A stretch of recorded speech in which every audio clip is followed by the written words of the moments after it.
اسلامی ممالک میں ظاہر ہے شخصیات الگ الگ ہیں، فکرات الگ الگ ہیں، بعض دفعہ علمی نکات پر دو مختلف رائے ہوتی ہے، بعض دفعہ علم پر تعصب چھایا ہوا ہوتا ہے، پھر بھی آدمی الحاد کی طرف مائل ہو جاتا ہے۔ نفسیاتی چیزیں بہت ساری ہوتی ہیں، عقلی چیزیں بہت ساری ہوتی ہیں۔ اس لیے ساری ان چیزوں کے بتانے کا مقصد یہ ہے کہ ہم ان ساری چیزوں کو کنٹرول رکھیں گے اسلام کے ضابطوں کے مطابق۔ جب یہ چیزیں عقل، نفسیات یا علمی تعصب یا کوئی اور صلاحیت جس پر کنٹرول نہ ہو، اسلام کے ضابطے نہ ہوں، پھر انسان بہت دور نکل جاتا ہے۔ لہذا ہم اپنے اللہ تعالیٰ جو بھی ہمیں صلاحیتیں دے رہا ہے یا جو ملکے اللہ تعالیٰ نے عطا کر رکھے ہیں، اس کو کنٹرول رکھنا ہے، اور کنٹرول کے لیے جو ضابطہ اور جو قانون ہے وہ قانون اللہ تعالیٰ کی کتاب ہے، رسول اللہ صلی اللہ علیہ وسلم کی حدیث ہے۔ کتاب و سنت کے جس قدر کھچے ہوئے دائرے ہیں، ان دائروں میں اپنے علم کو رکھنا ہے، ان دائروں میں اپنی عقل کو رکھنا ہے، اپنی نفسیات کو رکھنا ہے۔ یہ مرکز ہے، اور یہ مرکزیت قرآن کی کوئی شخصیت نہیں چھین سکتی، اور حدیث کی یہ مرکزیت کوئی شخصیت نہیں چھین سکتی۔ یہ جو مسلمانوں میں فرقے بنے ہیں نا، مسلمانوں میں فرقے، اس کی وجہ بھی یہی تھی۔ عقل، تعصب، نفسیات، علم میں جب آدمی بہت اونچی اڑان اڑنے لگتا ہے تو یہ فرق کو بھی وجود بخشتی ہیں یہ چیزیں، پھر اپنا اپنا نقطہ نظر لے کے بندہ بیٹھ جاتا ہے۔ یہودیت بھی اسی طرح تقسیم ہوئی، عیسائیت بھی اسی طرح تقسیم ہوئی۔ مثلا آپ جانتے ہیں کہ عیسائیت میں پوپ کس کو کہتے ہیں؟ پاپائیت۔ بھائی ان دنیا میں جتنے بھی مذاہب ہیں یا فرقے ہیں یا ملتیں ہیں، ان میں اختلاف تو ہوئے نا، پھر اختلاف کی بنیاد پر جب کوئی انتشار ہوتا ہے، کوئی اختلاف ہوتا ہے، تو اس اختلاف کو ختم کرنے کا کوئی نہ کوئی آخر حد تو ہوتی ہے، کوئی قانون تو ہوتا ہے، صحیح نا جی؟ کسی کے پاس شورا ہے، کسی کے پاس جج اور قاضی ہیں، کسی کے پاس مفتی ہیں۔ تو یہ فَإِن تَنَازَعْتُمْ فِي شَيْءٍ فَرُدُّوهُ إِلَى اللَّهِ، یہ ہے ہمارا مرکز۔ انہوں نے کیا کیا؟ انہوں نے ساری چیز کو اتھارٹی دے دی جو عیسیٰ علیہ السلام کے بعد جس پر قانون شریعت آ کر منتہی ہوتا ہے، وہ ان کا وہی پوپ تھا۔ میں نے آپ کو بتایا تھا کہ اس پوپ اور اس سائنس کے ماننے والوں کا آپس میں ٹکراؤ تو ہوا نا، اس لیے کہ انہوں نے پھر مذہب کی کیا کی؟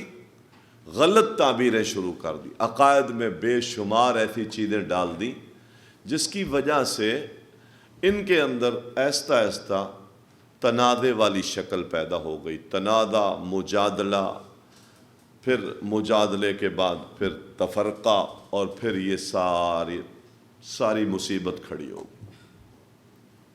تو ان کی جو یہ پوپ ہے، ان کا آخری سمجھیں کہ مرکز ہوتا ہے کہ مذہب کی تنازع کی، کسی مسئلے کی جو وہ توجیہ کر دے گا وہ حرف آخر ہے، اور ہمارا تنازع کو دور تو شورا کر لے گی، یاد رکھیں، لیکن قانون نہیں بنائے گی۔ مثلا آپ دو آدمی لڑتے ہوئے میرے پاس آئے، میں نے 2-3 افراد کو بٹھا دیا، اور ہم نے کہا ہم آپ کا فیصلہ کرتے ہیں۔ تو فیصلہ انہوں نے تیسرے چوتھے قاضی نے مفتی نے مشورہ کیا، آپ 2 کے درمیان 3 کے درمیان فیصلہ کرتے ہیں۔ صرف فیصلہ کیا کیا؟ تنازع کو دور کیا، ورنہ یہ ان کا فیصلہ شریعت نہیں بنے گا۔ شریعت کے مطابق تو ہو سکتا ہے، اگر شریعت کے مطابق نہیں تھا، شریعت کے وہاں کوئی دلائل موجود نہیں تھے، تو کم از کم تنازع کو کیا کیا ہے؟ ختم کر دیا۔ تو تنازع کو ختم کرنے کا نام صرف اس تنازع کو ختم کرنا ہے، نہ کہ اس کی باتوں کا نام قانون بننا ہے۔ قانون ہمارے پاس کون سا ہے؟ اللہ تعالیٰ کی کتاب ہے۔ ان کے درمیان اصل میں انہوں نے شریعت سازی کی پوری اتھارٹی کس کو دی؟ پوپ کو دی۔ اور جب انہوں نے عقائد میں اور مختلف معاملات میں، اچھا پھر یہ پوپ اپنے مذہب کی صحیح رہنمائی کرنے میں بھی کیا ہو گئے؟ فیل ہو گئے۔ زوال آیا اصل میں۔ جب زوال آتا ہے تو پھر اپنے صحیح عقیدے کی بھی ترجمانی بندہ نہیں کر سکتا۔ جب علم نہیں ہوگا تو کیا ہوگا؟ اس لیے ہم کہتے ہیں کہ علم کو حاصل کرو۔ علم کے ذریعے آپ ساری اختلافات کی گتھیاں سلجھا سکتے ہو۔ جب علم نہیں ہوگا تو پھر 2 منٹ میں آپ شکست مان لیں گے، زیر ہو جائیں گے، اور وہ چاہے فلسفہ بولے یا منطق بولے یا اپنے باطل عقیدے اور اپنے باطل افعال پر کوئی دلائل پیش کرے۔ جب آپ کے پاس علم نہیں ہے تو پھر آپ کیا کریں گے؟ شکست مانیں گے۔ تو علم کی مضبوطی بہت ضروری ہے، بہت ضروری ہے۔ آپ اگر مثلاً آپ کا سامنا دنیا سے ہو تو دنیا تو بڑے عجیب عجیب سوال کرتی، عجیب عجیب سوال کرتی۔ مثلاً ایک عقلی سوال بہت کرتے ہیں یہی دہریہ لوگ، وہ کہتے ہیں مرد 4 شادیاں کر سکتا ہے، عورت کو اجازت کیوں نہیں؟ اب آپ کہیں گے نہیں وہ اللہ کا حکم ہے، دیکھیں یہ ہو جائے گا، پھر کیا کہیں؟ تم دن میں 5 دفعہ وہ کہتے ہیں وضو کرتے ہو ہیں، اور پانی کی دنیا میں ویسے قلت ہے، اور تم اتنا پانی ایک ٹائم میں تمہارے سارے مسلمان وضو کریں اور کتنا پانی ضائع کر دیتے ہو، تو 5 نمازوں میں روزانہ تم ایک سمندر تباہ کر دیتے ہو۔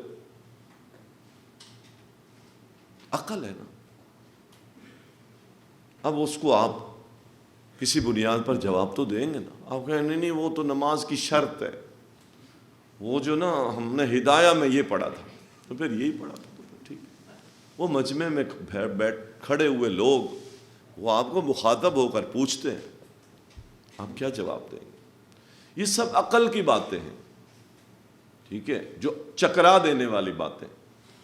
اس کے لیے بھی آپ پر وہ رموز جو اللہ تعالیٰ کے قرآن کے نصوص کے ہیں، اس کے گہرائیاں، اور ان گہرائیوں میں وہ تدبر، وہ تفقہ جو خصوصاً اللہ تعالیٰ اپنے صالحین بندوں کو دیتا ہے تقوی کی بنیاد پر، جو علم کی میدانوں میں اتر کر اپنے آپ کو کھپا دیتے ہیں، پھر اللہ تعالیٰ ان کو وہ تفقہ دے دیتا ہے، پھر وہ باطل کا مقابلہ بھی کرتے ہیں، پھر ان کا رد بھی کرتے ہیں۔ تو کہنے کا مقصد یہ ہے کہ عیسائیت نصرانیت پر جو سب سے بڑا زوال آیا ان کے اپنے لوگوں کے ہاتھوں سے آیا۔ آج مسلمانوں کے اعمال میں، عقیدے میں جو سب سے بڑا زوال ہے نا، وہ بھی مسلمانوں کے ہاتھوں سے۔ کیوں؟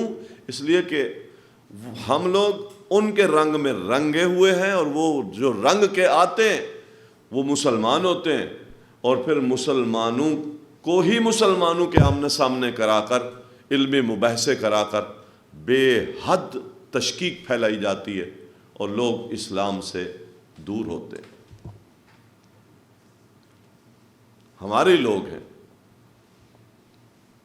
جو قرآن کی حدیث کی غلط تشریحات کرتے. تو کہنے کا مقصد یہ ہے کہ یہ سارے لوگ، ان کے اوپر آنے والا جو زوال تھا وہ ان کا آپس میں تھا. مغرب جو آج بے حیائی میں، بےہودگی میں، بدعقیدگی میں، حتیٰ کہ اللہ کے وجود کے انکار میں جو غرق ہو گیا ہے، یہ جنگ تھی مذہبیت کی اور لادینیت کی، ملحدین کی، فلسفیوں کی، مادہ پرستوں کی. یہ جنگ تھی. اس جنگ میں پھر وہ مذہب ہار گیا، مطمئن نہیں کر سکا، تو اس بنیاد پر لوگ بدگمان ہو گئے، بدظن ہو گئے، اور یہاں تک حالات پہنچے. بہرحال ہمارا یہ پچھلے سبق کے ساتھ ایک جوڑ تھا. اب اس مغرب نے جب یہ میدان مار لیا، جب بندہ میدان مار لیتا نا ایک، تو پھر اگلے میدان میں وہ قدم رکھتا. تو پھر انہوں نے اسلام کے خلاف یہ الغاریں کی، کیونکہ مذہب کے تو دشمن تھے، تو اسلام بھی کیا تھا؟ ایک مذہب تھا. انہوں نے پھر اسلام کے خلاف فکری جنگیں لڑی. وہ مسلمان جن کے عقیدے میں اللہ تعالیٰ کی وحدانیت کا سبق تھا، اس کے بارے میں مسلمانوں کے دماغوں میں شکوک و شبہات ڈالے. اللہ کے بارے میں، اللہ تعالیٰ کے وجود کے بارے میں. نمبر 2، رسول اللہ صلی اللہ علیہ وسلم کے بارے میں شکوک و شبہات ڈالے. حتیٰ کہ انہوں نے نبی صلی اللہ علیہ وسلم کی تاریخ پر، سیرت پر باقاعدہ فلمیں بنائیں. اس میں باقاعدہ طور پر اس فلمی انداز میں مدینے کو مغلوب ہوتا دکھایا، صلیب کو بلند ہوتا دکھایا، مریم کی تصویریں بنائیں، بے پناہ طریقے اختیار کیے انہوں نے. یہ ایک آپ غلام جیلانی برق کی شاید کتاب ہے، مستشرقین نے یورپ، اسلام، پیغمبر اسلام اور مستشرقین یورپ. بہت زبردست کتاب ہے، اگر آپ کو مطالعے کا موقع ملے تو. اسلام، پیغمبر اسلام اور مستشرقین یورپ. نوجوان نسل کے سینوں میں انہوں نے، یاد رکھیں، وہ جو ایمان کی چاشنی تھی نا، ان سارے تفکرات کے ذریعے وہ چاشنی چھینی. اللہ تعالیٰ کے وجود کے خلاف یہ بولے، اسلام کے خلاف بھی باقاعدہ انہوں نے محاذ آرائیاں کی. دل کے اندر اسلام کی محبت جہاں تھی، وہاں انہوں نے اسلام کی نفرتیں پیدا کرنا شروع کر دی. اور قرآن کے بارے میں بھی دل کے اندر تشکیک پیدا کی، سختیاں پیدا ہوئیں. عقائد باطلہ پر بہت زیادہ انہوں نے زور دیا تاکہ باطل عقائد پھیلیں. یہ یورپ کی کارستانیاں ہیں.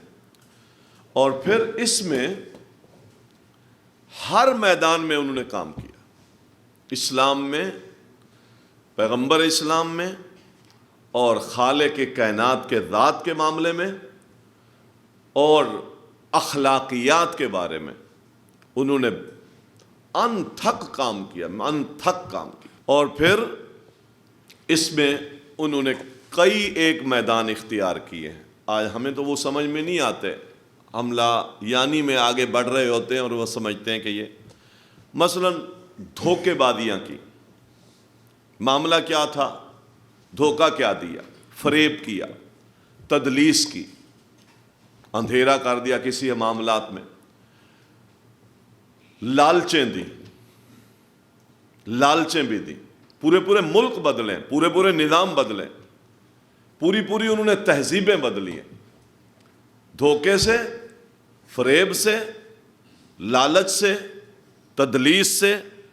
پھر جو نہیں مانے، جہاں زور چلتا تھا ان کو دھمکی سے.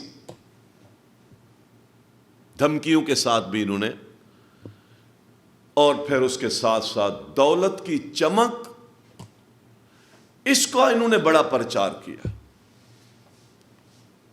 مال و دولت کی چمک، تاکہ ان کے دلوں میں اور آنکھوں میں اس کی چمک بیٹھ جائے۔ یہی وجہ ہے کہ آج مسلمان، سچی بات یہ ہے کہ ٹائی کوٹ کو پسند کرتا ہے، لیکن برقعے اور ٹوپی اور داڑھی کو پسند نہیں کرتا۔ دولت کی چمک دلوں میں اور آنکھوں میں ایسے بٹھا دی۔ میں نے کل آپ کو بتایا تھا کہ یہ غیر محسوس طریقے سے الہاد ہے جس میں ہم سب شامل ہو رہے ہیں۔ یہ سب ان کی کارستانی ہے کہ انہوں نے مال و دولت کی چمک، کیونکہ سائنس کے ذریعے ترقی لے کے چلے تھے، ٹھیک ہے۔ حالانکہ ایک ضمناً آپ کو بات بتا رہا ہوں کہ ایک ہے فلسفہ، پڑھا ہے نا آپ نے، فلسفہ، اور اس کے بعد ایک سائنس۔ فلسفہ تو ظاہر چیزوں کو پر ساری بات کرتا ہے، جو چیز محسوس ہوتی ہے اس پر بات کرتا ہے، یاد رکھیں، اس پر بات کرتے ہیں، اسی سے نتیجے نکالتے ہیں، اسی کو لے کر آگے چلتے ہیں۔ نظریہ ظاہری چیز کا کچھ بدل گیا ہے تو ان کی سوچ بھی بدل گئی ہے۔ یہی تھا نا ملحد، عقیدے میں اس کے لچک ہوتی ہے، جیسے جیسے چیزیں پلٹتی رہیں گی، سائنس کے نتیجے الگ ہوتے رہیں گے، یہ بھی اپنے نظریات کیا کرتا رہے گا؟ تبدیل کرتا رہے گا۔ تو یہ دو علم، فلسفی جو ظاہری چیزوں کو دیکھتا ہے، باطن کو نہیں دیکھتا، کیونکہ جو چیزیں مستور ہیں، جو چیزیں باطن ہیں، اس کو فلسفی لوگ نہیں دیکھتے، ظاہر کو دیکھتے اور اسی سے ہی نتیجے نکالتے۔ تصور ظاہر کا ہے، اب تمہارا رب تو ظاہر نہیں ہے،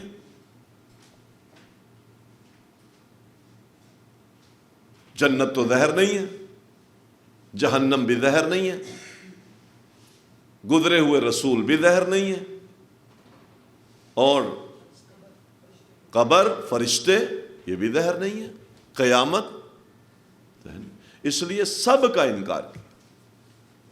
یہ ہے وہ تعلیم کا دائرہ، سب کا انکار کیا۔ یہ الگ چیز ہے کہ اس پر جواب کیا ہے، بھائی یہ چیزیں ظاہر نہیں ہے تو اللہ تعالیٰ دکھا دیتا۔ آپ نے قرآن میں پڑھا، ارنا اللہ جہرتاً، یہ جراثیم پہلے سے تھے ان میں،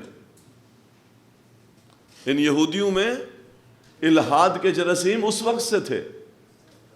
موسیٰ کو کیا کہا؟ ارنا اللہ جہرتاً، دکھائے نا اللہ کدھر ہے، ٹھیک ہے۔ تو یہ جراثیم ان میں شروع میں تھے۔ بہرحال دوسرا علم ہے ان کا سائنس کا، اور سائنس آپ کو جو چیزیں دیتی ہے وہ، چلو ایک دماغ آپ نے استعمال کیا، ایک چیز سے ایک چیز خرید کی، نکالی، اس کا نتیجہ نکالا، وہ بیٹھے بیٹھے، وہ کون تھا وہ سیب والا، ہاں نیوٹن صاحب، اس نے سیب کو دیکھا، بولا یہ نیچے کیوں گیا؟ تو ہم کہتے ہیں بدبختو، تمہارے اپنے بڑوں نے ایک غیبانہ قوت کو مانا ہے، نظر آ رہی تھی وہاں، لیکن اس نے اس پر تدبر کیا تو ایک قوت نظر آئی اس کو کہ ادھر کیوں آیا ہے، کوئی چیز ہے اس کو جو کھینچتی ہے، اور پھر اس پر اس نے پتہ نہیں کیا کیا کر ڈالا۔ کہنے کا مقصد یہ ہے کہ سائنس ایک نتیجہ تو بہرحال نکالتی ہے نا، لیکن جتنا کچھ بھی آپ کو سائنس دیتی ہے وہ کلی علم نہیں ہوتا، وہ جزوی علم ہوتا ہے۔ کیا ہوتا ہے؟ تھوڑا سا علم دے دے گی، پھر آگے کوئی اور آئے گا تو کچھ اور نکال لے گا، وہ اصل حقائق آپ کو نہیں بتا سکتی، جزوی چیزیں بتا سکتی ہے۔ لہذا یہ بھی کافی نہیں ہے کامیابی کے لیے، فلسفہ بھی کافی نہیں ہے، وہ ظاہر کو مانتا ہے، باطنی ساری چیزوں کو۔ ایک ہی چیز ہے جو آپ کو حقیقی علم دے سکتا ہے اور حقیقی رہنمائی کر سکتا ہے، وہ آپ کا مذہب اسلام، بس۔ جو آپ کو حقیقی رہنمائی دے سکتا اور حقیقت سے آشنا کر سکتا۔ آج ہماری ناکامی کیا ہے؟ سائنس کے ماننے والے نظاموں کو لے کے بیٹھے، وہ کہتے ہیں مذہب کو چھوڑو، اور اسلام کے ماننے والے بھی کس کی تقلید کر کے بیٹھے ہیں؟ سائنس والوں کی تقلید کر کے بیٹھے ہیں۔ کہتے کیا ہیں کہ ہمارے ملک کی ترقی میں مذہب کیا ہے؟ رکاوٹ ہے، حالانکہ سائنس کا علم جزوی ہے اور اسلام کا علم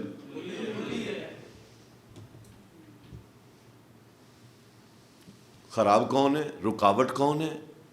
اجھٹ کون ہے؟ بیکار لوگ کون ہیں؟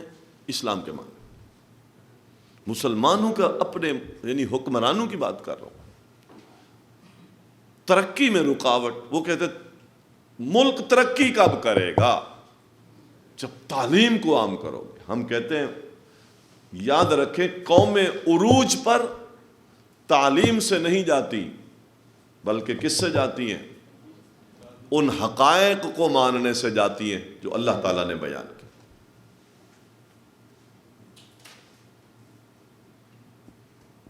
اسلام کو ماننے سے اللہ تعالیٰ نے اس پر بے شمار آیتیں ہیں جو آپ پڑھیں، ان تنصر اللہ ولا ینصرن اللہ من ینصرہ یا ایھا الذین آمنوا من یرتد منکم عن دینہ فسوف یأتی اللہ بقوم یحبہم اذلۃ علی المؤمنین۔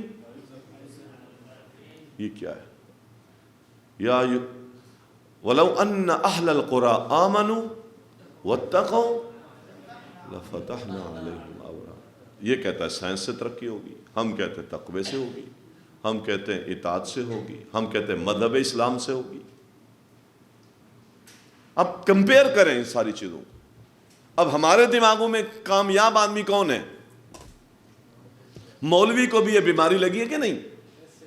مولوی کو یہ بیماری لگی ہے، حالانکہ مولوی طبیب تھا، مولوی طبیب تھا۔ اس قوم کی بیماری کی تشخیص کس نے کرنی تھی؟ مولوی نے، اور جس نے تشخیص کرنی تھی اسی کو بیماری لگ۔ کون سی؟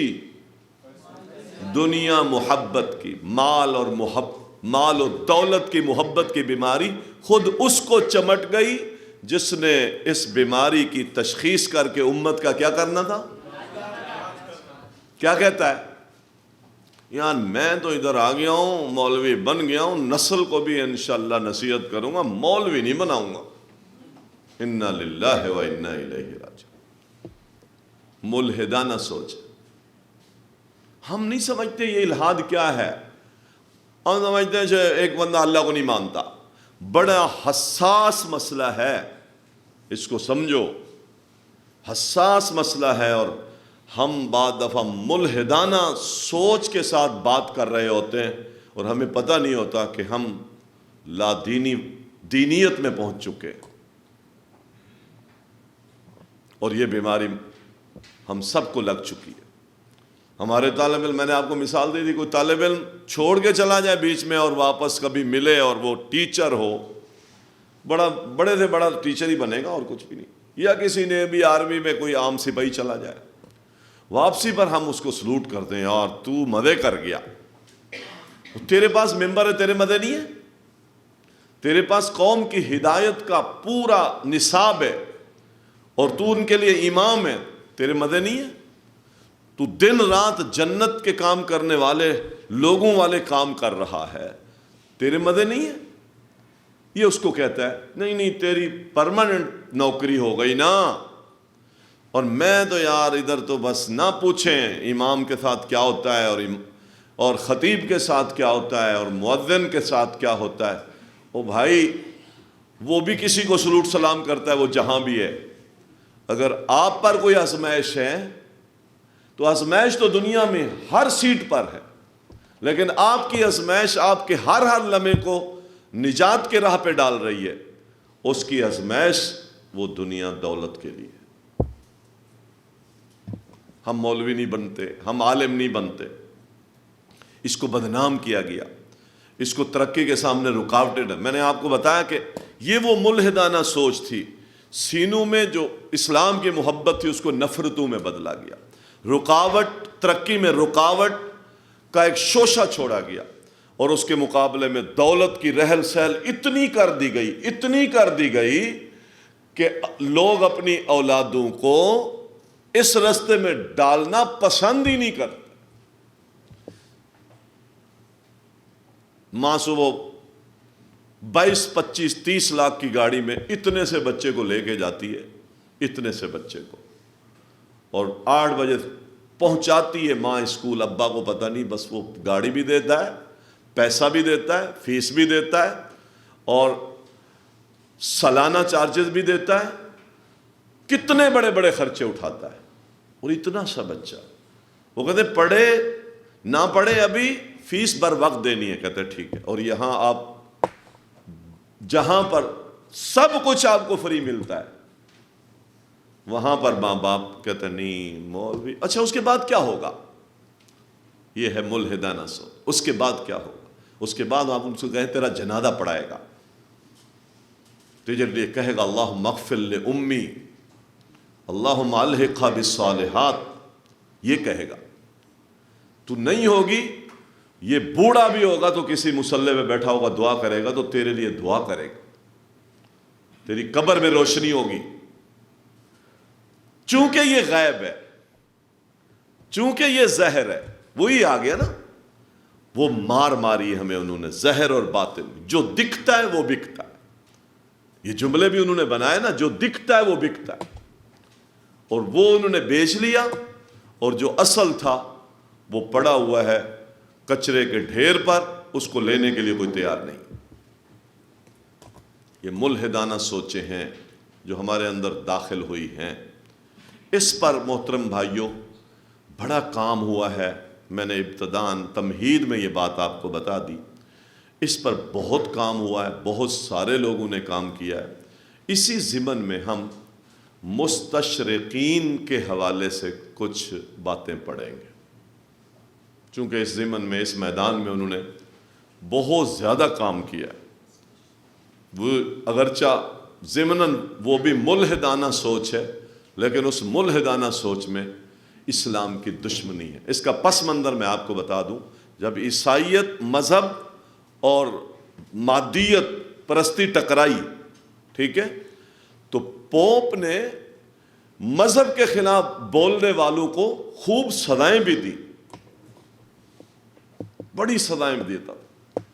پھر جب مذہبیت ہار گئی تو پھر تو انہوں نے مزے مارے، لیکن سکہ ان کا چلتا تھا. ذرا سا کوئی مذہب کے خلاف بولتا تھا ان کو سزائیں ملتی تھی، کڑی سزائیں ملتی. اس ضمن میں انہوں نے موقع محل تلاش کر کے، تھے تو مذہب کے دشمن، اب انہوں نے ڈائریکٹ عیسائیت مذہب پر حملہ کرنے کی بجائے انہوں نے اپنے سینے کی پیاس بجھانے کے لیے مذہب اسلام کو تختہ مشق بنایا. تنقید بھی ہو جائے اور سزا سے بھی بچ جائے. تو انہوں نے پھر اپنا رخ کدھر پھیرا؟ اسلام کی طرف.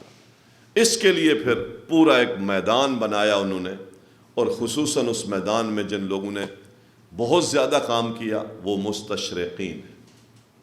مستشرقین کون ہیں؟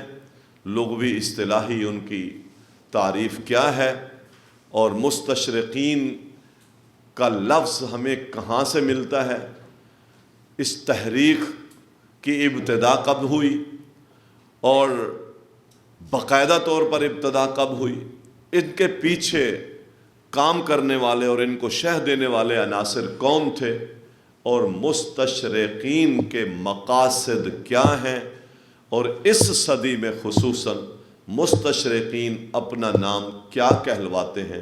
اس پر انشاءاللہ تفصیل سے بات کریں گے.